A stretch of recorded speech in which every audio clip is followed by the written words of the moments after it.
What's up, guys? Welcome back to the YouTube channel. I'm Turbo John, and we're working on the race car today. Let me show you what to do, what not to do when you're messing with AN fittings. Got a lot of stuff going on, but this is pretty important. Check it out.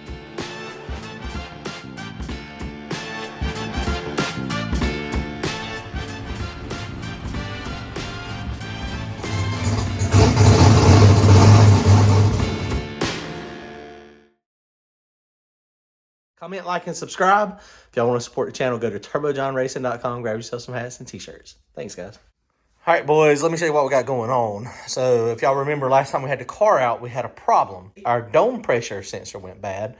We think it got contaminated with the oil I put in my wastegate. So Forrest, Scarlett's Solutions, he got me some hookup stuff. So check this stuff out. Check it out. So we got some sensors. I got some new stickers. He sent me some 100 PSI sensors. He sent me some 150 PSI sensors. Also got a spare map sensor here. So I got a spare map sensor. So that's going to work out pretty good. I need to, for some reason, the sticker did not want to stick like that. Remember, we lost our B up there too. So I appreciate Forrest. If y'all need some sensors and some sensor blocks, hit Forrest up. So that's why he sent us a couple sensor blocks. We wanted to get this thing mounted, the 5-bar map sensor. When he was wiring this thing up at Drag Wire Solutions, he asked me, was I going to remote mount that? And I said, no. I said, I'm not going to remote. I've always had it right to the intake. So, yeah, the vibrations are not good. So, got me a 4A inline here. This is his blocks, like I was saying, it's dual blocks. So if I wanted to put my back pressure, this is my back pressure here, I could put back pressure up here, but I have it in this manifold down here. So that's how I've got mine done. So that works out. And then we talked about doing the same thing on the remote mount for the dome pressure. Because vibrations, there again, this should vibrate less than this. So I think it's going to work out. If it doesn't, I didn't have to do anything fancy to the wiring. Literally, there was enough room there for me to do that. So if it does not work out, if it seems like it's delayed, possibly, I mean, that's a 1-foot piece of line here. I don't think it's going to be. But if it is, if it's delayed for some reason, then it'll be real simple. I can just unscrew it from here, take that off, and put the sensor back in the top of the wastegate. So we're good there. So let me show you something else we've been working on. I wanted to show you guys, in addition to the Scarlett Solutions remote mounts, and that I've got that stuff done better now. I was a little disappointed. I got that one a little crooked. I did use the rib nuts on that, so I couldn't really change it. I guess I should have paid a little bit more attention. I got me a rib nut gun when I was down there. When Courtney was helping me, he showed me what those things were. But notice also, I don't know if you remember, the way I had this thing run before, I had my great big red fuel filter. Let me show you my red one. So this was, I've had this thing forever. And this is, I think it's a 40 micron or 100 micron. It's like 2.5 inches long, 12 inches long. This is actually, I bought it for like 40 bucks off of like eBay. It's something off of a NASCAR, some type of filter. But anyway, this has been my fuel filter forever. It was number 10 lines. So if you remember, when we were talking about the way I had my fuel lines run on my old car, I did it the same way here with a couple of exceptions. Basically, coming off the pump, it went over to my filter, went in one fuel rail, and then circled around, looped around in the back, and come out the other side, and that went into my fuel pressure regulator. And that worked fine on my other car. There's almost all pro cars, that's the way they have them done now. They loop them. And we didn't have any fuel pressure dropping. We didn't have anything that I could tell was necessarily a problem, with the exception of these rails. That's a number 8 fitting here, and this is a number 10. My other fuel rails were the bigger ones, the number 12s, and then I had a number 12 loop on the back. And so this one, they were a little smaller. They come with the intake. So I couldn't do a number 12 loop back there, so it's got a number 10 loop. But when we're running this thing pretty hard, the fuel goes in this side, goes around loops, and then comes back out this side. So this cylinder up here, and every single one of these plugs on this side was progressively leaner. So it was leaner, leaner, leaner, leaner. And so what I ended up having to do, I was like, well, that's clearly probably a fuel flow issue, even though my pressure wasn't dropping, which makes no sense to me. So I decided I was going to do this the way, you know, like we got Randy's done. So what I did, and this is an Enderly 990 pump, which is a good pump. It flows like 13 gallons a minute, so it's pretty good. I've got a number 16 feed down here on the bottom, and then these Enderly 990s into 110s. That's a number 8 coming out of here. So that's a little small. And so I took it and I got all the stuff. I got all my lines and stuff off of eBay. And I've had a whole bunch of them, but I had to buy some too. So you can see they don't look the best, but they're going to work pretty good. It's Brown and Miller stuff. Got me a System 1 fuel filter here. Now, Randy's has a canister fuel filter, and it's a big one. I thought that's what I was going to need to get, but when I was on System 1's website, this fuel filter is 2 inches by 9 inches, and it flows like 24 gallons a minute. So that's a lot of fuel, and I'll never have that much. I mean, maybe one day I'll have a 20 gallon a minute or 18 gallon a minute pump. So this filter is going to be fine. Might have to clean it a little bit more. It definitely does not flow as much as probably my Peterson did, but it's number 12. So it's going to come out of here, number 12, go down through here. This is number 12.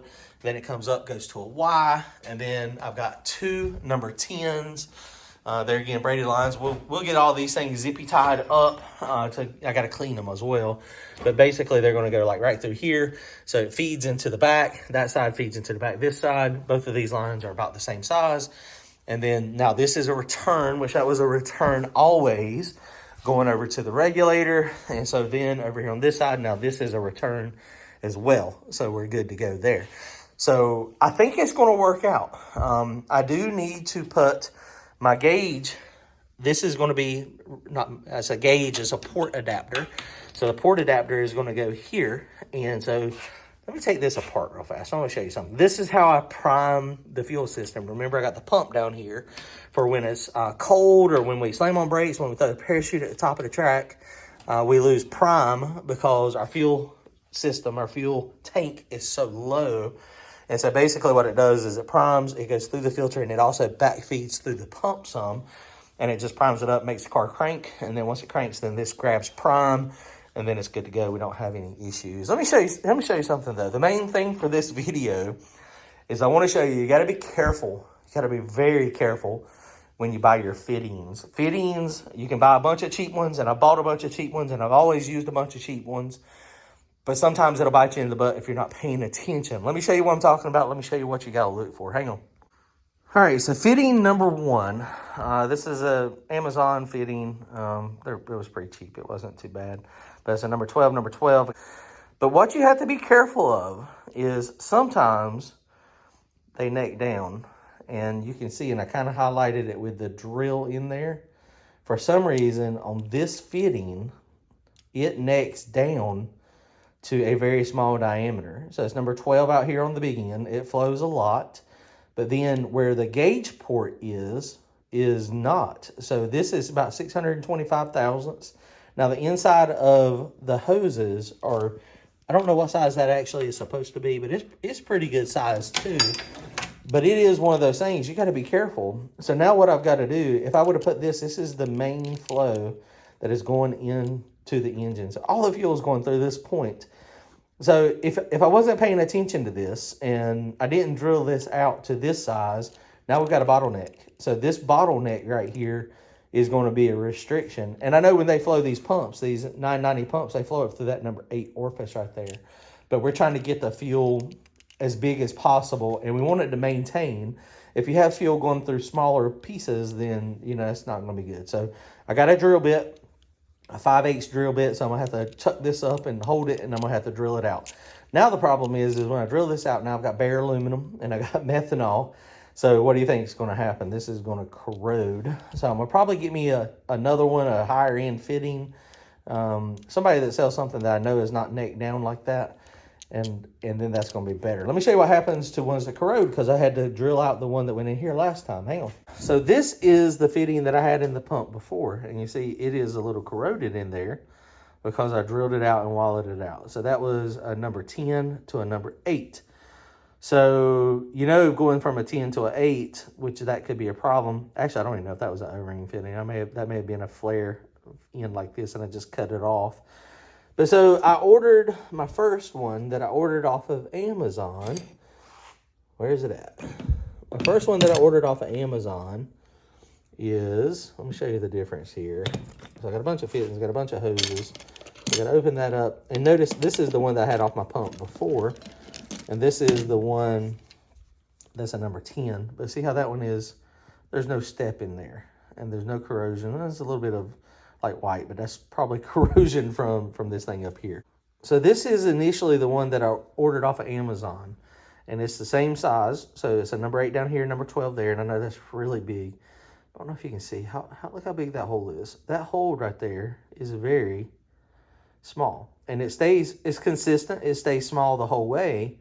But when you look at it from this side, it's kind of hard to see. But the flare part out here is very big. But then down in there is very small. Now this is one I got off of Alky Digger's website. So this is an Enderly piece.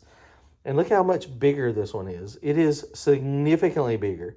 Now, it is, of course, it's not 600 thousandths because it's a number 8 thread there, so it can't be but so big. But let me hold these up side by side for you real fast. And actually, I'm going to mic them out for you. Let's see if we can get it to show. So that one, actually, okay, let me mic it real fast. I've got a micrometer or dial caliper, as you call them, whatever you call it. So the little one here, so that's in there, we're almost half an inch. So it's 500 thousandths. So this one over here is, when you go on this one, is almost 600 thousandths. 587 thousandths. And it stays that size the whole way. So 585 if we go way down in there. So this one is basically, it's almost 100 thousandths bigger. So when you say, what is 100 thousandths? Actually, now that one's showing a little bit smaller. Almost 100 thousandths. Well, it's not really showing up real good. But look at the difference. Y'all can kind of see that. There is a lot. There is a lot of distance there. It's 100 thousandths. This is 100 thousandths. That's how much bigger this hole is than this one. So that's why you have to pay attention. This fitting was like $8, and then this one was like $25 or $30. So this is the one, obviously, that we're going to put in the pump. So it's going to flow much more. If I would have just not been paying attention and just shoved this little one in there, then obviously, I mean, the pump's not going to give me 13 gallons probably. It's probably not, because I'm sure when they size these, they have the bigger fittings in them. So pay attention. It's very important. I'm always on a budget. So always on a budget. But sometimes being on a budget will bite you in the butt if you're not careful. All right, I just got another view. I put this down on the fuel cell there. Look at the difference in the size of the holes. Can you see that? Drastically different. Drastic. Be careful, guys. So we got this one. We got to drill this one out. I got my drill bits. And then we got all the lines. I need to clean all the lines because, like I said, all these are just used lines. So, and I think we'll be in good shape. So anyway, want to give you guys a heads up. It's okay to buy cheap fittings. It's okay to be economical. It's okay to buy used parts. But what you have to be careful of is if you've got to pay attention to make sure it's in good shape. And the more important thing when you're buying fittings, to make sure that they don't have steps in them that are huge restrictions. If you buy one of these cheap eBay, Amazon fuel cells, the majority of them have a number 10 fitting on the end here, but the inside of it's like a number 8. Had that on several. So if you just plug it up to it, then you're going to starve your engine potentially. And that could be any fuel cell. It could be anybody you're making, but I know I've seen those particular. So that's what I wanted to show y'all today. Appreciate it, guys. Comment, like, and subscribe. We'll see y'all soon. Hopefully going racing. It's really cold and really rainy right now, so hopefully we'll be going racing possibly this weekend, but the weather is not looking good. Later, guys.